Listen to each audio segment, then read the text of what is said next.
자, 이렇게 해서 기본적인 SQL은 일단 일단락을 하고요. 요거를 이제 자바로 한번 컨트롤 해보도록 하겠습니다. 자, 그러려면 일단 자바를 우리가 이제 사용을 해야 되는데, 자바를 사용할 수 있는 가장 유명한 개발 도구가 이클립스. 그래서 저는 이클립스를 가지고 진행을 할 거고요. 자, 혹시 이클립스는 자바 수업을 다 거쳐 오신 분들이라면 아마 다 설치가 되어 있으실 거예요. 그죠? 그리고 오프라인 지금 계신 분들은 학원 PC에 다 설치가 되어 있습니다. 자, 그래서 요거를 이용을 해주시면 되고요. 혹시라도 설치가 안 돼 있으신 분들은 앞에 화면에 보이시는 것처럼 경로를 올려드렸어요. 그러니까 링크를 올려드렸으니까 자, 여기서 다운로드를 받고 설치를 해주시면 될 것 같습니다. 자, 그래서 일단 설치를 이렇게 진행을 했을 때 한 가지 주의할 점이 있어서 그것만 좀 보여드릴게요. 자, 이렇게 설치가 완료되면 이게 진짜 다 설치가 된 게 아니라 이게 설치 파일이에요. 설치 파일. 자, 요거를 실행시켜서 설치를 진행을 해주셔야 됩니다. 또 다운로드 받은 인스톨러를 실행을 하시면 이클립스를 설치를 하실 수가 있는데, 이제 이클립스가 다양한 버전이 있어요.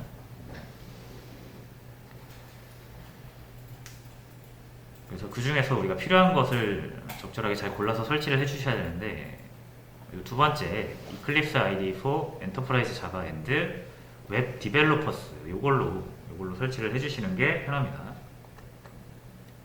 그래서 설치가 안 돼 있으신 분들은 이제 요걸로 인스톨을 해주시면 되고요. 설치가 돼 있으신 분들은 이제 진행을 해보면 될 것 같습니다. 저랑 같이 자바를 하셨던 분들은 아마 설치가 다 돼 있으실 거예요.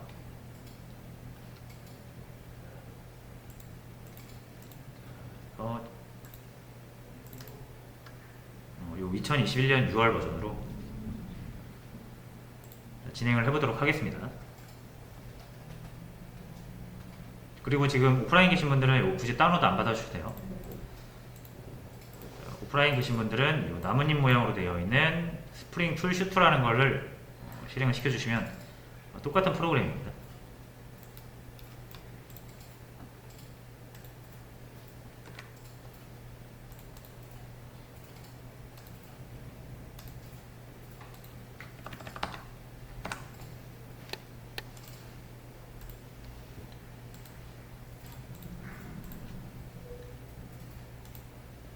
자, 그래서 실행을 시켜주시면 이렇게 프로그램이 뜨실 거예요. 이클립스 다들 사용해 보셨죠? 처음 해보신 분들은 이렇게 실행이 됐을 때 여기 이제 프로젝트 익스플로러, 여기가 파일 관리하는 곳이고 여기에서 우리가 소스 코드를 작성하는 곳입니다. 자, 그리고 소스 코드를 작성하고 우리가 이제 눈으로 확인을 해야 되는데, 가장 기본적인 자바는 우리가 콘솔 창이라는 것을 이용해서 입력과 출력을 할 수 있다 그랬죠. 이렇게 3개의 창만 띄워주시면 자바 프로젝트를 진행하는데 문제가 없을 거예요.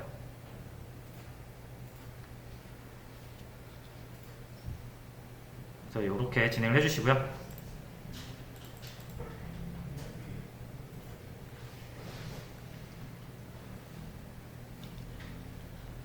자, 요거 지금 안 돼 있으신 분 안 계시죠? 네, 콘솔창 띄우는 거 한번 다시 보여주세요. 네, 이 콘솔 창 요거 윈도우에 쇼 뷰 보시면 이제 다양한 창을 골라서 띄울 수가 있는데, 일단 우리는 콘솔 창만 있으면 돼요. 그래서 프로젝트 익스플로러랑 콘솔 창, 그리고 여기는 이제 편집기 역할을 하는 창이 되겠습니다. 이렇게 3개로 구성을 해서 자바 프로젝트를 바로 만들어 볼게요. 뉴 해서 프로젝트. 자, 아니면은 처음 이렇게 설치를 하신 분들은 이렇게 나와 있을 거예요. 그럼 여기서 크리에이트 어 프로젝트 이거 눌러서, 그럼 다양한 프로젝트를 우리가 선택을 할 수가 있는데, 자바라고 치시면 자바 프로젝트가 있습니다. 이게 가장 기본적인 프로젝트예요. 그래서 이걸로 넥스트 프로젝트 이름을 자 이렇게 정해주시면 되겠습니다. JDBC라고 할게요. JDBC 계정풀.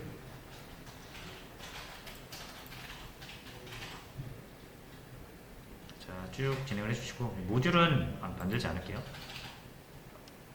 모듈 체크를 해제를 해주겠습니다. JRE는 자바 버전인데 이클립스를 설치할 때 내장되어 있어요. 그래서 16이 지금 현재 최신 버전이고요.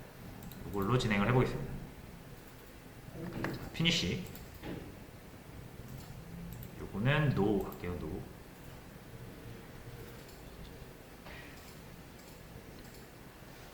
자, 그러면 이제 이렇게 프로젝트가 만들어졌고요.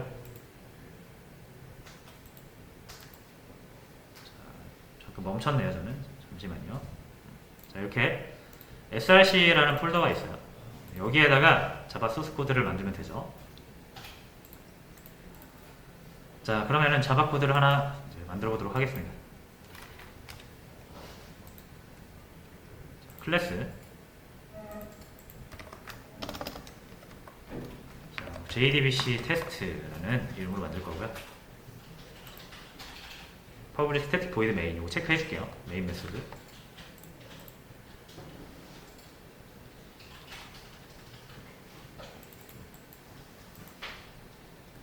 자, 그리고 저는 폰트가 좀 작아서 폰트를 좀 키울 건데 윈도우의 프리퍼런시스 여기서 우리 이 이클립스에 대한 다양한 설정을 할 수가 있죠. 이렇게 폰트라고 검색을 해서 혹시라도 폰트가 작으신 분들은 여기서 폰트 변경하시면 됩니다. 컬러 앤 폰트에서 베이지 그리고 텍스트 폰트 여기서 저는 한 20포인트로 할게요.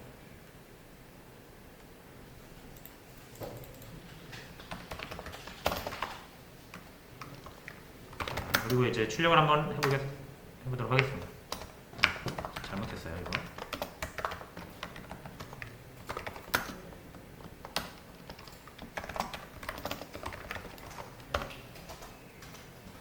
F11 누르면 실행되는 거 아시죠?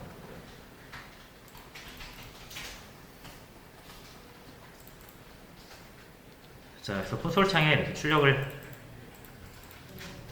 할 수가 있고요. 자, 스캐너도 이렇게 써보도록 하겠습니다.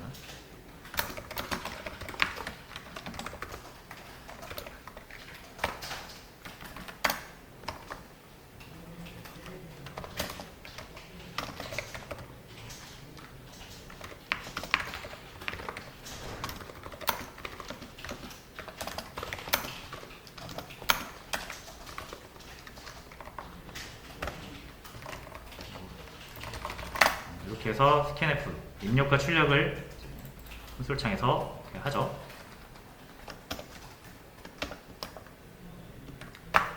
자, 이제 테스트를 해봤고요. 이건 일단 내비둘게요. 이거 이따가 쓸 것 같으니까. 자, 일단 이제 자바는 켰고요. 우리가 해야 되는 것을 간단하게 한번 그림으로 표현을 해보겠습니다. 자, DB가 있어요. 자, 저희 컴퓨터가 있죠. 컴퓨터가 이렇게 있고요. 이렇게 저희 컴퓨터고요. 우리 컴퓨터에는 이제 다양한 프로그램들이 설치가 되어 있어요. 그죠? 자, 그 중에서는 이제 우리의 자바 프로그램이 있죠.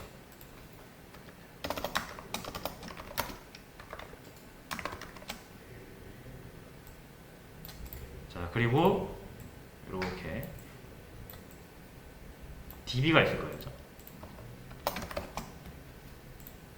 사실 이제 DB라고 하는 건 그냥 저장 공간이고, 이 저장 공간을 누가 DBMS라는 것을 통해서 우리가 핸들링을 하죠.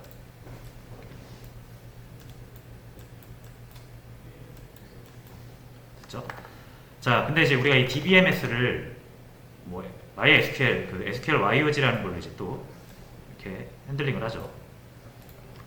SQL 이거지. 그 돌고래, 그죠? 돌고래 프로그램. 그래서 이렇게 왔다 갔다 하는 거죠. 자, 근데 이제 자바 프로그램을 우리가 작성을 하잖아요. 그래서 뭐 출력도, 입력도 하고 출력도 하고, 여기서 우리만의 세상을 만들 수가 있습니다. 그죠? 이렇게 하면은. 근데 이제 뭐 여기서 프로그램 하는 거는 사실 이거랑은 아무런 관계가 없죠. 이쪽이랑은 아무런 관계가 없죠. 이렇게 단절이 되어 있는 거예요. 자, 근데 우리는 어떻게 하고 싶은 거예요? 이제 이 자바 프로그램이 여기 안에 있는 데이터를 가져다 쓰고 싶은 거예요. 쓰기도 하고, 얘가 뭔가 이제 데이터 처리를 해가지고 소중한 데이터가 하나 생겼으면 여기다 이제 저장을 하고 싶은 거예요. 뭐 우리가 변수나 이런 데다 저장을 하는 건 어디에 저장하는 겁니까?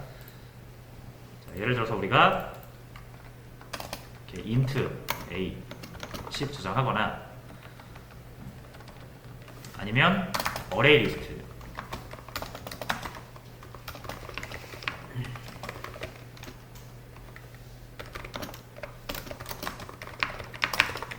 이런 거 만들어서 add 했을 때,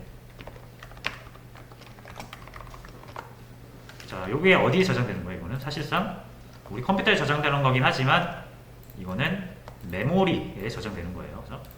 이런 거 다 메모리에 저장돼서 이 프로그램이 우리 컴퓨터에 이제 메모리라는 게 있죠. 데이터를 저장해 두는 거. 여기에 이런 데이터들, 뭐 여기 10이라든지 뭐 AL이라든지 이런 데이터를 이렇게 저장을 하는 거죠. 여기다가. 자, 근데 문제는 이 메모리라는 거는 저장 공간이 극히 적어요. 그죠? 그래서 이 프로그램 실행 중에 이렇게 사용을 하다가 만약에 사용을 안 할 때는 이 저장한 것들을 얘가 사용을 안 하잖아요. 이렇게 치워야겠죠. 안 그러면은 다른 프로그램도 많이 있을 텐데 얘네 다 이거 쓸 거 아니에요, 메모리를. 그죠? 근데 얘가 한번 쓰고 안 치우면 메모리가 부족해지겠죠. 그죠? 그래서 원래 프로그램이 꺼지면 다 사라집니다. 얘네 이 프로그램 사용하던 이 저장 공간은 다 사라지고 초기화가 돼요. 그래야 다른 프로그램도 메모리를 이용할 수 있으니까. 이게 기본적인 우리 컴퓨터 시스템에서 메모리 운영 방법이에요. 그죠? 자, 근데 만약에 이제 중요한 정보라면 좀 오래 저장하고 싶잖아요. 오래 저장하고 싶은데 메모리에 저장하면은 이거 휘발성이죠. 컴퓨터 꺼지거나 프로그램 꺼지면 날아가니까. 그래서 이 소중한 정보를 이제 여기가 아니라 어디에? 여기에 저장하는 거예요. DB. 이 DB는 이제 보통 하드디스크, 자기 디스크죠. 반영구적으로 저장할 수 있는 곳에 저장을 하게 되겠죠. 파일 형식으로 저장을 할 겁니다. 근데 우리가 직접 그런 걸 이제 저장하는 게 아니라 파일 형식으로는 내부적으로 알아서 저장하고요. 누가? 이 DBMS가. 우린 이 DBMS를 다루기만 하면 돼요. 자, 그럼 이제 다시 만약 그럼 이제 자바 프로그램에서 이 메모리가 아닌 DB에 파일을 저장하고 싶으면, 데이터를 저장하고 싶으면 뭘 이용해야 된다? DB에 바로 접근은 못하죠. 왜? 우리는 DB를 바로 접근할 수가 없어요. DB를 다룰 수 있는 DBMS라는 거를 사용을 해요. 항상. 그래서 뭘 해야 된다? 이 자바랑 자바 프로그램과 DBMS 프로그램 두 개가 서로 통신해야 되는 거죠. 요거를 해야 되는 거죠. 자, 그러면은 이제 요렇게까지 알았잖아요. 자, 그럼 두 번째로 알아야 되는 부분. 자, 예를 들어서 여기가 DBMS 중에서 MySQL이라는 걸 사용하고 있습니다. 그 DBMS는 MySQL 말고도 많아요. 그죠? 오라클도 있고, 대표적으로 오라클도 하나, 오라클이라는 또 DBMS가 있습니다. 뭐 한글 프로그램이 있고 엑셀 프로그램이 있듯이 문서 작업을 하기 위한 프로그램들이죠. 그죠? DB를 처리하기 위한 DBMS가 이것도 있고 뭐 이것도 있는 거예요. 제조사가 다 다릅니다. 자, 그래서 이제 요거를 보시면은 이 MySQL이나 오라클이나 이 DBMS는 DB를 다루기 위해서 만들어진 프로그램이지 자바 프로그램이랑은 아무런 관계가 없어요. 애초에 자바라는 게 존재하든 존재하지 않든 얘가 만들어진 것과 얘는 아무런 관계가 없다는 얘기예요. 자바를 위해서 만들어진 프로그램이 아니다라는 거죠. 뭐는 DBMS는 그냥 정말 DB를 잘 핸들링하기 위해서 만들어진 건데 이제 자바를 가지고 우리가 프로그래밍을 많이 하다 보니까 이 자바가 엄청 커진 거죠. 자바를 사용하는 시장이 엄청 커진 거죠. 그러다 보니까 이제 자바 프로그램에서 DB를 쓰고 싶은 거예요. 근데 이제 이 DBMS를 다룰 수가 없을 때는 자바가 어떻게 했냐면 그냥 파일 입출력으로 그냥 파일로 만들어서 저장을 했습니다. 근데 파일로 만들어서 저장하는 건 이제 불편한 점이 많아서 얘네들도 DB를 활용을 하고 싶은 거죠. 그래서 이제 어떤 생각이 드는 거예요. 아, 이거 이용하고 싶다. DBMS 이용하고 싶다. 근데 이제 자바로 DBMS를 이용할 수 있는 방법이 없어요. 왜냐면 얘랑은 전혀 별개의 프로그램이라서 자바 언어로 얘를 다룰 수가 없는 거죠. 자, 그러면은 이제 뭐 어떻게 해야 될까요? 뭐 이런 거를 자바를 사용하고 싶으면 이 코드를 이 프로그램에 만들어진 원리를 분석을 해가지고 얘랑 막 이어서 되게 복잡한 프로그램을 만들어야 되거든요. 자바 프로그램을 사용하는 사람이 이걸 사용하고 싶으면 그럼 복잡한 일이 벌어질 텐데 당연히 하기 싫잖아요. 근데 자바의 힘이 엄청 커져가지고 자바를 사용하는 사람들이 너무 많아져가지고 이제 얘네 입장에서도 자바한테 자기 제품을 팔아먹으면 굉장히 좋을 것 같은 거예요. 그러니까 서로가 이제 필요해진 거죠. 그래서 어떻게 하냐면 이 DBMS를 만든 제조사는 이 프로그램이 자기들이 만들었으니까 이 프로그램이 어떤 원리인지 잘 알 거 아니에요. 그래서 자기 프로그램을 원래는 자바를 염두에 두지 않았는데 이제 자바 프로그램이 잘 사용할 수 있는 방법을 추가적으로 만들어냅니다. 그렇다고 이 프로그램을 다시 뜯어고칠 수는 없고요. 이 DBMS를 만든 제조사에서 이렇게 앞에서 프로그램 하나 더 만들어요. 마치 컴파일러 같은 프로그램 하나 만드는 거예요. 그래서 번역기를 하나 만들어요. 그래서 이제 자바는 자바 언어로 자바 문법으로 뭔가를 이렇게 요청을 해요. DB에 요청을 하면 원래는 이제 자바 문법을 얘가 모르고 얘 문법을 얘가 모르잖아요. 그러니까 서로 그게 달라요. 프로그램이 만들어진 그게 달라요. 그죠? 애초에 서로 통신할 수가 없는 상태인데 이기종인데 이제 이 번역기라는 걸 하나 둬서 얘가 이렇게 요청한 것을 얘가 원래 알아들을 수 없는데 얘가 알아들을 수 있는 걸로 번역해서 이렇게 주는 겁니다. 그럼 얘가 알아들으니까 적절한 데이터를 뽑아다가 이렇게 주죠. 그럼 얘가 또 잘 해석해서 이렇게 줘요. 이런 역할을 해주는 번역기를 만들어냅니다. 자, 오라클에서도 얘네들한테 질 수 없잖아요. 얘네들은 없고 얘네들만 있으면 자바 중에서 다 이것만 쓰겠죠. 그죠? 그래서 얘네들도 똑같은 번역기를 만들어냅니다. 그래서 이제 자바 진영에서는 태기를 할 수 있어요. 요걸 써도 되고 요걸 써도 되죠. 자, 그럼 이제 뭘 알아야 돼요? 자바 입장에서는 이 번역기 사용하는 방법을 알아야죠. 그리고 이 번역기는 얘네들이 자바 이용자들이 쉽게 접근할 수 있도록 당연히 자바 언어로 만들었습니다. 여기도 자바 언어로 만들었어요. 그래서 자바 언어로 데이터랑 메소드 이용해서 만든 거예요. 이 번역기 자체가 자바 클래스예요. 클래스의 집합. 자바 프로그램. 얘도 자바 프로그램이에요. 그럼 어떻게 해야 돼요? 자바를 사용하는 입장에서는 이 자바 프로그램 사용 방법을 알아야겠죠. 자, 그래서 자바 사용 방법을 이 자바 진영에서 사용 방법을 익힙니다. 자, 근데 만약에 얘네들이 사용 방법과 이 번역기가 서로 다른 프로그램이니까 사용 방법이 다를 수 있겠죠. 그죠? 그러면 이 자바 진영에서 MySQL을 사용하기 위해 이 번역기의 사용 방법을 익혔던 사람이 어느 날 갑자기 회사에서 오라클로 바꾸겠대요. 그러면은 얘가 이 자바 개발자가 익혔던 이 MySQL 번역기 사용 방법은 여기서 무용지물이 되겠죠. 그죠? 왜냐면 다른 번역기니까 사용 방법이 다를 거 아니에요. 그러면 얘는 또 공부를 해야 돼요.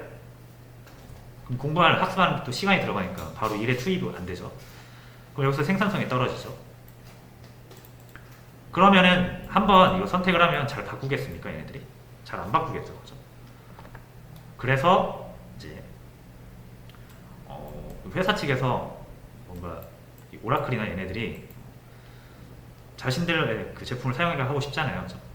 그리고 얘네들도 또 개발자 하나가 하나 익히면 다른 DBMS로 넘어가는 게 너무 힘들잖아요. 그죠? 그래서 어떻게 하고 싶은 거예요? 서로 또 합의가 된 거예요. 이 사용 방법, 번역기 사용 방법을 통일하자. 너는 A 방법, 너는 B 방법 이렇게 만들지 말고 약속을 하나 정하자. 무조건 C 방법으로 다 만들자. 그래서 어떤 개발자든 자바 개발자든 이 번역기 사용 방법을 C 방법으로 익히면 다른 번역기, 다른 DBMS사의 번역기 역시 방법을 동일하게 C 방법으로 만들기 때문에 한 번만 잘 익혀두면 이렇게 옮겨 다니기가 편해지는 거죠. 이래야 얘네들 입장에서도 좋고, 그죠? 얘네들도 자신들의 프로그램을 잘 만들면 여기 있던 개발자를 데려올 수 있겠죠, 그죠? 그러니까 서로 또 윈윈 되는 거예요. 그래서 약속을 합니다. 이 번역기 만드는 방법을 통일하자, 방법을. 자, 그래서 그런 약속을 뭐라고 부르냐면 JDBC라고 불러요. 자바로 데이터베이스를 접근해서 사용하는 방법론을 통일하자 라는 개념적인 용어예요. JDBC. 그래서 뭐 하나의 이제 약속이죠. 규약이죠. 규약. 그래서 JDBC를 지켜라. 뭐 이렇게 얘기를 하는 거예요. 그래서 MySQL이나 오라클사는 번역기를 만들 때 JDBC 하에 만들어졌다. 이렇게 얘기를 할 수가 있겠죠. JDBC 규약을 지켜서 만들어졌다. 그러면은 다 방법이 똑같은 거예요. 어차피 이 약속을 지켜서 만들었기 때문에 메서드 명이나 사용하는 방법이나 이런 게 다 동일합니다. 자, 그러면 그리고 이제 번역기가 자바 프로그램이잖아요. 그죠? 제가 번역기라고 얘기를 하긴 했는데 정식으로 이걸 부르는 명칭은 드라이버라고 부릅니다. 드라이버. 그래서 MySQL 드라이버, 오라클 드라이버 이렇게 불러요. 어디 가서 구할 수 있습니까? 당연히 이 제품을 만든 회사에서 구할 수 있겠죠. 얘네 사이트 들어가면 다 있습니다. 자, 그럼 이제 우리는 JDBC로 구현이 된 드라이버를 우리가 사용하는 DBMS의 드라이버를 가져다가 먼저 설치를 해야 되고요. 그 다음에 이 드라이버의 사용 방법을 익혀야 됩니다. 그게 우리가 해야 될 일이에요. 우리가 자바 프로그램으로 해야 될 일이에요. 자, 그럼 이제 여기 드라이버를 이렇게 설치를 해가지고 드라이버 여기 DBMS랑 통신을 하는 거죠. 우리 프로그램과 이 DBMS가 그림이 조금 지저분해지긴 했는데 대충 이제 이해는 되셨을 거라고 생각을 합니다. 자, 그럼 다시 첫 번째로 드라이버 먼저 다운로드를 받아야겠죠. 자, MySQL 드라이버 다운로드 받을게요.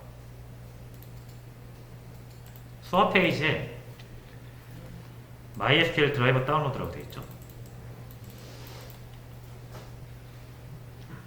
요거를 눌러봅니다.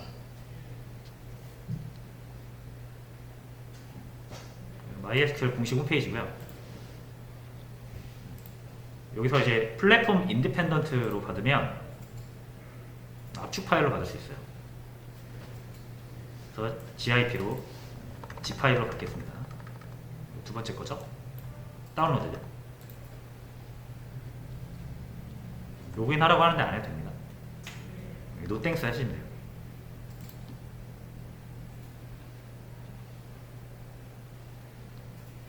자, 그러면 이제 다운로드가 이렇게 완료가 됐죠. 한번 열어보겠습니다. 자, 이렇게 MySQL 커넥터 자바 8.25 버전. 자, 그래서 압축을 풀게요. 저는 이제 한번 풀어놓은 게 있어서 덮어쓰기를 하는데 처음 받으시면 이렇게 그냥 문제없이 풀릴 거예요. 자, 푼 다음에 요 폴더를 들어가 보시면 자, 뭐 여러 가지가 있는데 우리가 봐야 되는 건 요거예요. MySQL 커넥터 자바 8.25 버전 .자르라고 되어 있죠. .자르. 이 자르 파일이 뭐냐면 자바에서 소스 코드가 있고 소스 코드를 컴파일하면 클래스 파일이 나온다고 그랬잖아요. 그죠?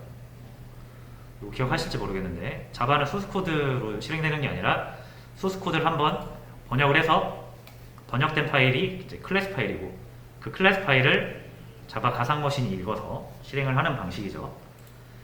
어쨌든 이런 클래스 파일들이 실제 실행되는 파일인데 이 클래스 파일의 모음이 자르 파일입니다. 그래서 어떤 프로그램을 만들 때 여러 개의 클래스로 만들 수 있잖아요. 그거를 하나로 압축하면은 자르 파일이 되는 거예요. 그러니까 하나의 자바 프로그램이라고 보시면 됩니다. 자, 그래서 이제 요거를 우리가 우리 프로젝트에다가 요거를 추가를 해야 됩니다. 자, 저희 JDBC 이그젠플 프로젝트죠. 자, 그래서 이렇게 자르 외부에서 만든 프로그램, 이미 만들어진 프로그램을 갖다 쓰는 거를 라이브러리라고 하죠. 자, 이게 라이브러리 파일이에요. 그러니까 자르 파일이. 요거를 우리 프로젝트에 추가를 할 건데 지금 우리 라이브러리는 JRE 시스템 기존의 그 자바에서 제공하는 이제 라이브러리밖에 없는 거고 외부 라이브러리는 추가를 해줘야 돼요. 그래서 추가하는 방법은 요 프로젝트 우클릭 하신 다음에 JDBC 이그젠플 프로젝트 우클릭 하신 다음에 여기 프로퍼티스라고 해서 프로젝트 설정할 수 있는 부분이 있습니다.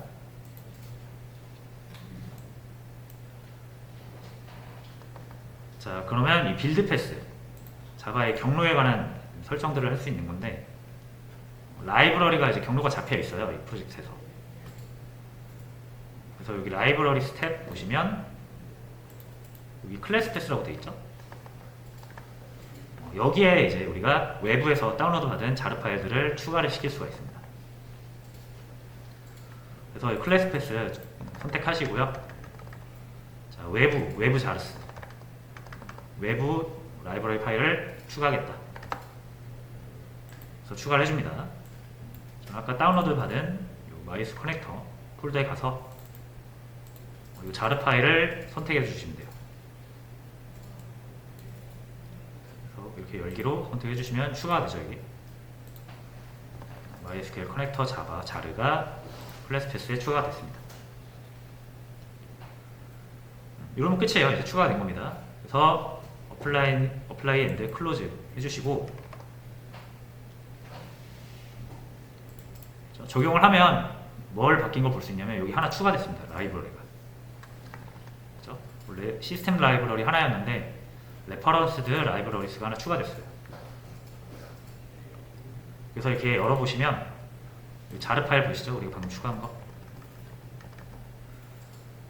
그리고 얘도 한번 열어보시면 이게 다 패키지입니다. 그 패키지를 이렇게 한번 열어보면 엄청나게 많은 클래스들이 있죠. 그러니까 이 클래스를 다 이 MySQL4에서 다 직접 작성해가지고 쓰세요 하고 배포한 거예요. 이걸 쓰시면 저희 DBMS랑 자바로 연동할 수 있습니다 라고 해서 만들어 놓은 거죠. 자, 그럼 이제 요거를 우리가 사용을 해야 되는데 아까도 말씀드렸지만 이 얘네들 것만 특별하게 뭔가 다른 게 아니라 이 드라이버를 사용하는 방법은 동일합니다. 어떤 드라이버를 사용하든. 그거를 이제 아까 제가 JDBC라고 한다고 그랬죠. 우리는 JDBC 방법만 익히면 돼요. MySQL에 DBMS를 어떻게 다루는지 우리는 알 필요가 없습니다.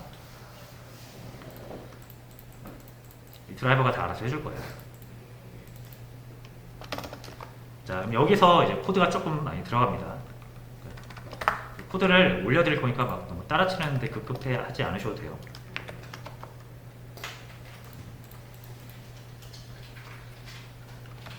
자, 그럼 이제 JDBC 연결하는 방법을 살펴보겠습니다. 자, 처음에는 이제 class.coName이라는 게 있어요.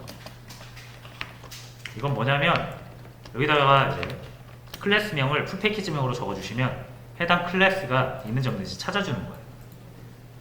그런 자바 기능이에요. 기본적으로 제공되는 기능이에요. 그래서 여기서 뭘 찾을 거냐면 유독 중요한 게 아까 말씀드렸다시피 드라이버가 중요합니다. 드라이버. 이 드라이버 클래스를 찾아야 되거든요. 이게 어딨냐면 아까 여기 수많은 패키지 중에 com.mysql.cj.jdbc 패키지가 있고요. 얘를 살짝 열어보면 클래스가 엄청 많은데 여기 드라이버 클래스가 있어요. 우리는 얘를 잘 사용하면 됩니다. 그러면 얘가 내부적으로 나머지를 다 알아서 해주는 거예요. 자, 그럼 풀 패키지명으로 적으라 그랬죠? 그럼 이 드라이버 클래스가 com.mysql.cj.jdbc 안에 있죠? com.mysql.cj.jdbc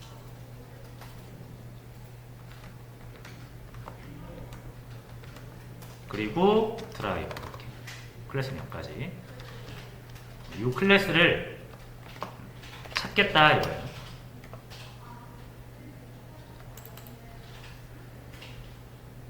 자, 그리고 나면은 드라이버 매니저라는가 활성화가 됩니다. 이 드라이버를 찾게 되면 이 찾은 드라이버를 드라이버 매니저라는 애한테 연결시켜가지고 활성화를 시켜요. 이것도 내부적으로 다 되는 거예요. 그래서 드라이버 매니저 대소문자 잘 구분하셔야 됩니다. 이런 클래스가 있어서 만약 성공적으로 드라이버를 찾으면 드라이버를 이 드라이버 매니저에 연결을 해서 바로 사용 가능하게 세팅이 돼요. 자, 그 다음에 이제 여기서 중요한 개념이 커넥션이라는 개념이에요.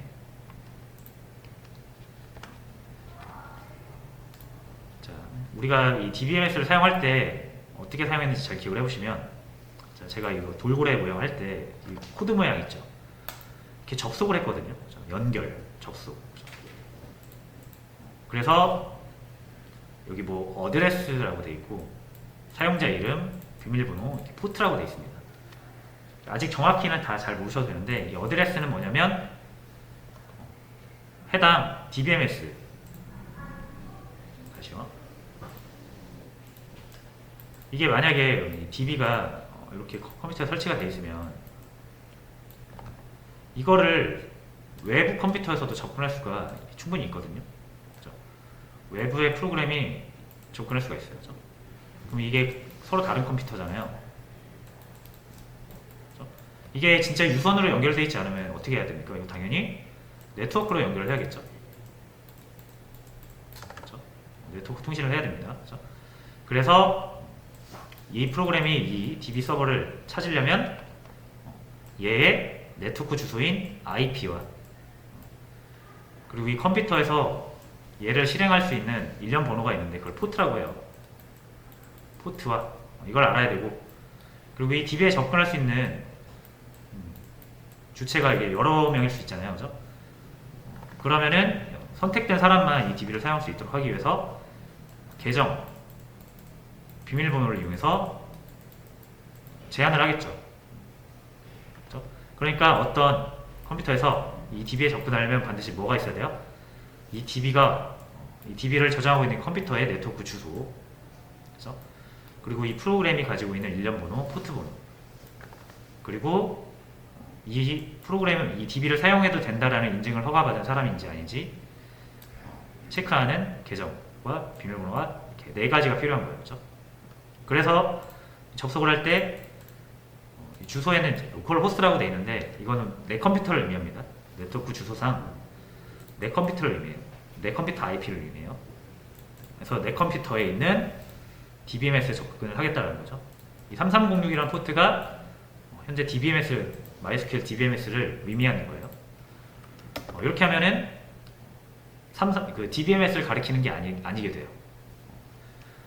자, 그래서 MySQL DBMS는 일련 번호를 3306으로 가지고 있기 때문에 항상 포트를 3306으로 정해줘야만 MySQL DBMS에 접근할 수가 있습니다. 그리고 사용자 이름은 이렇게 지금 학원 오프라인 계신 분들은 SBS ST 요 계정으로 허용이 된 거고요. 지금 온라인 디스코드 계신 분들은 우리가 따로 계정 설정을 하지 않았기 때문에 가장 기본 설정인 루트 그리고 비밀번호는 없는 상태입니다. 그래서 하나라도 안 맞으면 우리의 DBMS에 접근을 못하는 거예요. 자, 무슨 말인지 이제 아셨죠? DBMS를 접근을 하려면 접속을 해야 된다는 거예요. 접속. 뭘 통해서? 이런 다양한 정보들을 통해서 올바른 DB에 접속을 해야 됩니다. 그 접속을 성공하면 이 접속을 유지를 시켜줘야 되잖아요. 그죠? 얘가 지속적으로 여기 DB를 사용할 수 있게 접속을 유지를 시켜줘야겠죠. 그죠? 자, 그래서 이 접속된 두 컴퓨터 간에 이 접속을 계속 유지시켜주고 관리해주는 거를 우리가 통칭 커넥션이라고 불러요. 연결, 말 그대로. 그죠? 커넥션. 그래서 이 연결을 지속적으로 해주고 연결을 도와주고 연결할 수 있게 도와주고 연결 작업을 계속 지속적으로 할 수 있게 해주는 이런 것을 커넥션이라고 하고 그런 처리를 하는 것을 실제로 커넥션 객체라고 해서 여기서 제공을 합니다. 자바에서 JDBC 형태로 JDBC라는 약속하에 그거를 정의를 했어요. 조금 헷갈릴 수가 있죠. 그러니까 get connection 이렇게 하면은 연결해라, 그냥 딱 쉽게 말해서 이런 거예요. DBMS 연결해라.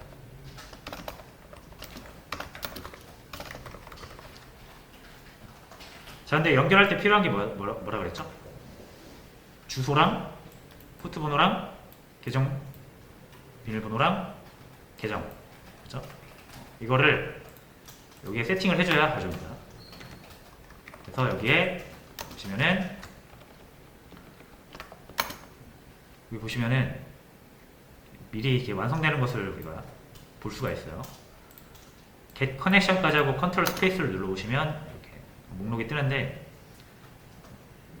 가장 밑에 버전 보시면 URL, 유저, 패스워드 이렇게 있죠. 이렇게 세 개의 임자를 보낼 거예요. 자, 순서대로 URL, 유저, 패스워드 이렇게 했거든요. 자, 그럼 요거를 각각 하나씩 만들어 주도록 하겠습니다. URL, 요거는 유저, 패스까지만 할게요. 이렇게 패스워드라고 하겠습니다. 자, 이 URL은 아까 말씀드린 것처럼 실제 이 DB가 저장되어 있는 컴퓨터 있죠? 컴퓨터의 풀 주소를 적어주는 거예요. 자, 그래서 요거는 그냥 이제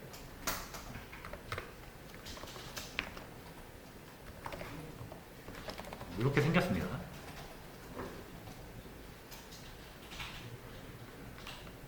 하고 여기에 이제 아까 우리가 접근해야 되는 컴퓨터의 그 네트워크 주소 IP인데 우리는 이제 로컬 호스트라고 하면 저희 컴퓨터를 가리킵니다. 그러니까 여러분들의 실제 컴퓨터, 여러분들이 지금 작업하고 있는 컴퓨터를 로컬 호스트라고 불러요. 자, 그 다음에 포트 번호를 지정을 해줘야 돼요. DBMS는 3306을 쓴다고 그랬죠.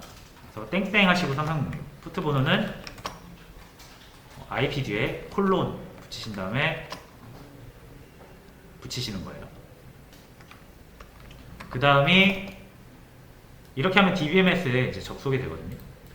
그럼 DBMS에 접속을 하고 나서 해야 되는 게 또 뭐냐면 다양한 DB들이 있잖아요. 이 중에 내가 사용하고 싶은 DB를 DB명으로 선택을 해줘야 됩니다. 만약에 제가 K1이잖아요. 우리가 지금까지 작업했던 게 K1 데이터베이스죠. 그럼 여기를 K1 이렇게 해주시면 됩니다.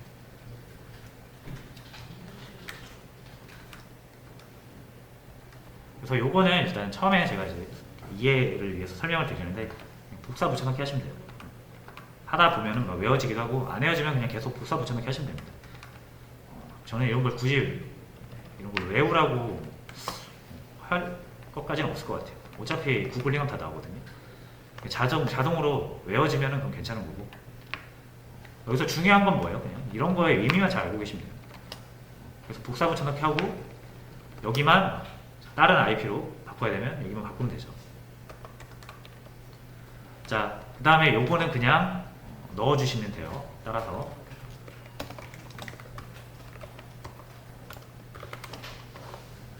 자, 요건 이제 옵션을 옵션 값을 좀 설정할 수가 있는데 이런 식으로 설정을 해요. 이걸 안 하면 에러가 나기 때문에 여기 그냥 넣어주도록 하겠습니다.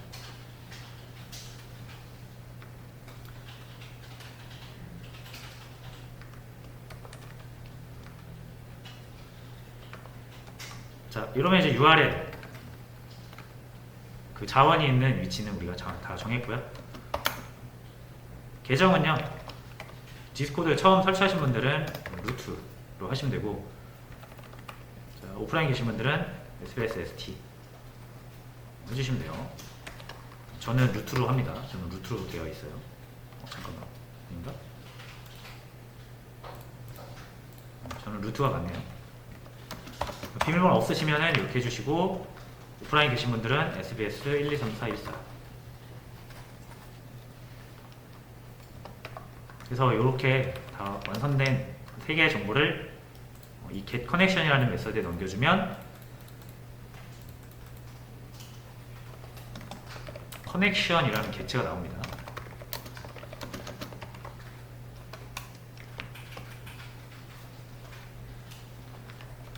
그리고 이거 타입에 빨간 줄 뜨면 무조건 임포트예요. 임포트. 컨트롤 시프트 영어 눌러서 자바 SQL 커넥션 이걸로 선택을 해주시면 됩니다.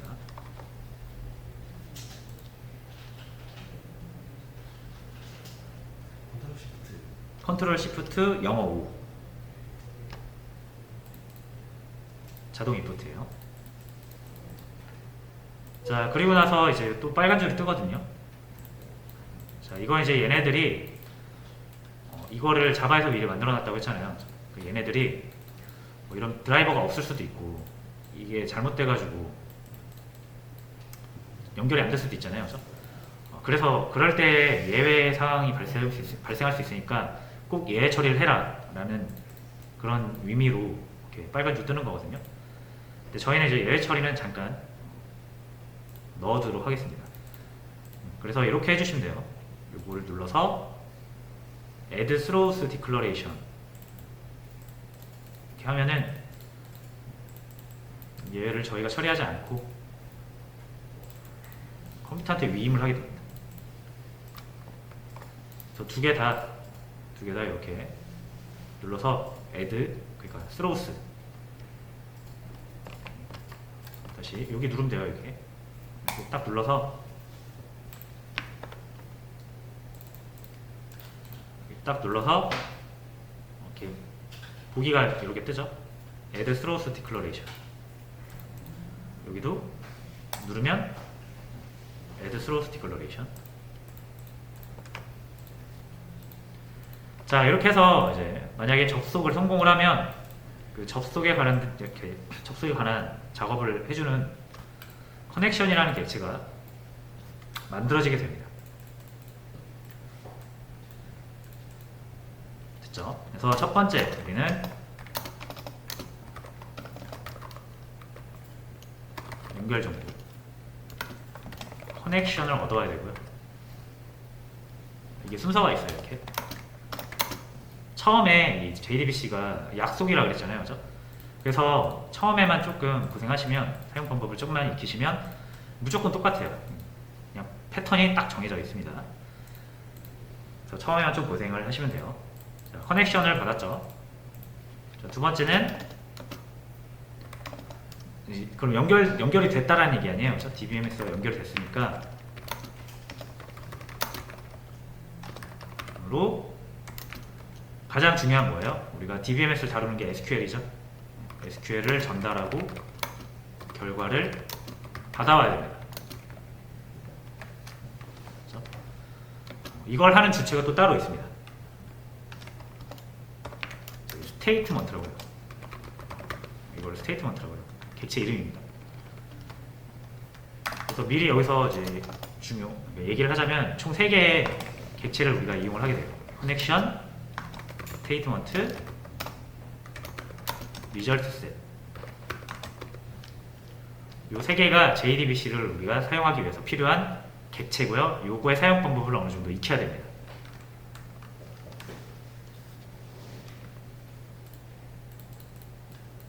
됐죠? 그래서 일단 커넥션 얻었죠. 그리고 이 스테이트먼트는 그 이제 연결이 됐으니까 그 연결된 DBMS한테 보내야 되잖아요. 그래서 이 커넥션한테 달라고 해야 돼요. 그래야 목적지가 잘 전달이 되겠죠. 그래서 con한테 달라고 합니다. create statement예요.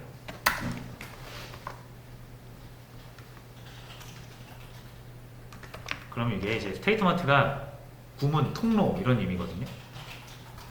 그래서 SQL을 주고 조회 결과를 받아올 수 있는 그런 통로를 이 연결된 DBMS와 이 자바 프로그램 간에 만드는 겁니다. 자, 그러면 이제 statement라는 객체가 이렇게 나오게 됩니다. 자, 역시 빨간 줄 뜨면 자동 임포트를 해서 java.sql.statement 이거를 추가를 시켜주세요.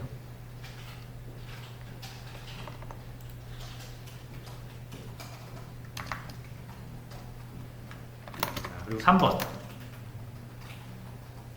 자, 이제 연결이 돼서 SQL을 잘 전달을 할 수가 있게 됐어요. 만약에 그러면 SQL을 전달하고 결과를 받아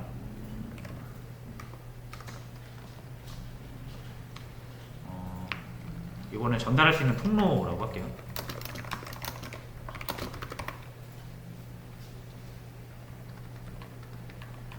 그리고 전달하고 이제 결과값을 받아와야 되죠. 그죠? 여기서 나오는 게 이제 result set입니다.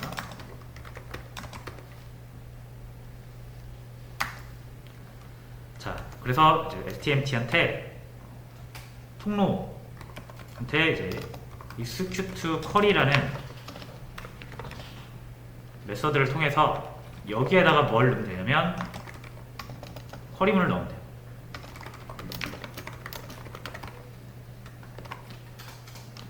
요거 조회죠, 조회.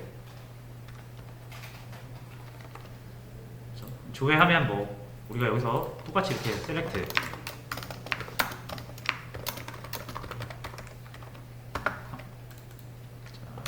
유주해야겠네요. 이렇게 나오잖아요. 5개죠. 요거에 대한 결과를 이렇게 넘겨요. 그러니까 넘기면 결과를 가져와, 그러니까 결과를 찾아서 DBMS의 결과를 찾아서 자바가 바로 사용할 수 있게 자바 객체 형태로 넘겨줍니다. 그게 이제 리절트 셋이에요.